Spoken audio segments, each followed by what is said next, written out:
Let me show you why it might not be a good thing to sag. Now, I understand you sag. Sometimes I sag a little bit to make sure my pants is fitting right and looking right and everything like that, and that's understandable. But let me tell you why it's not really good to sag like that. All somebody got to do is just make a phone call and say, "Oh, I see somebody strange walking around the neighborhood. I think they may have a weapon or something like that." So if something like that happens, an officer comes and they pull you over. Now, you may run because you have a warrant or anything like that.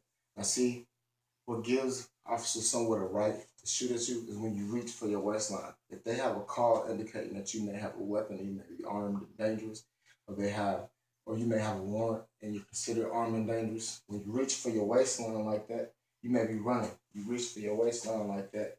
That gives them a reason to shoot at you because they can say something like, "Oh, he had a weapon on him. We thought he had a weapon because he was reaching for his waistline." It's best to just keep your hands where they can see him.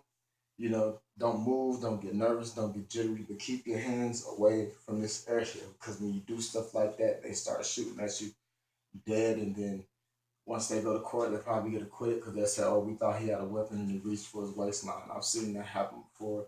People have made calls on people saying, "Oh, I think he's got a gun," or "I seen a gun," and the police come, and then the person is reaching for their waistline, pulling their pants up, trying to run away, and end up getting shot. This is just the reality of it.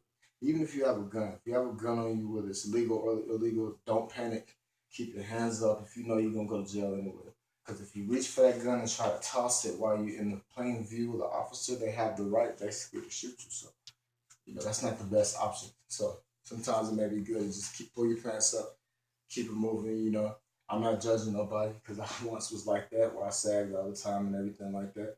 I caught myself kind of sagging a little bit, keep my pants a certain way so they look good and everything like that. So I'm not dogging anybody with sagging. I'm just saying you might want to play it a little bit more safer and keep your pants up because if you ever get into law enforcement and they have, like I said, they have the type of reason to think that you're armed, dangerous, and anything like that. You get to reaching for your waistline, they can say something like, "Oh, we thought he had a gun. He was reaching for his waist, fall up under his shirt."